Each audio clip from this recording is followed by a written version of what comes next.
Променливото време, групирањето и почестото престојување во затворени простории го зголемија бројот на болни деца. За едно деноноќие во клиниката за респираторни заболувања Козле бележат и по 150 прегледи. Повеќето од децата се на предучилишна возраст и имале горно-респираторни инфекции, а на болничко лекување задржани се 50 поради компликации. Од типот на клиничка слика на бронхиолитика и доенчињата, бронхити, потешки бронхообструктивни атаки, астма напади и пнеумонии.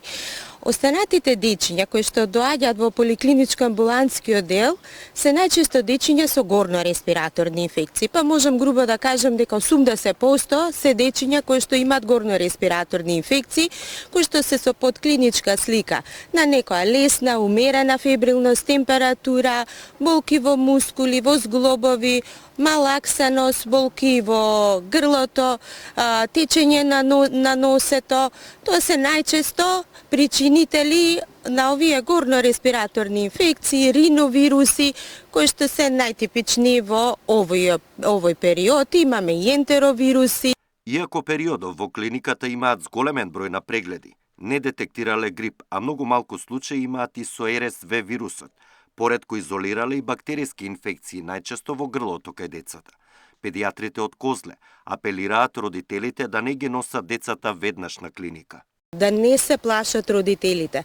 Температура, болки во мускули, болки во грло, општа омалаксаност, кој што трае до 5 дена, треба да се лекува во домашни услови. Да се прима симптоматска терапија од парацетамолски тип, доволна рехидрација на телото, зголемен внес на електролитен тип на течности, да се мирува, да се има квалитетен сон детето, доколку дојде до манифестација на пролонгирана фебрилност, на прогресивна кашлица, на тешко дишење, забрзано дишење. Обично родителите препознаваат дечињата им дишат со помош на стомачето. Во тој случај да се побара лекарска помош. И според извештајот на Институтот за јавно здравје, минатата недела грип е регистриран само кај 3 деца до 14 годишна возраст. Александар Динев, Сител телевизија.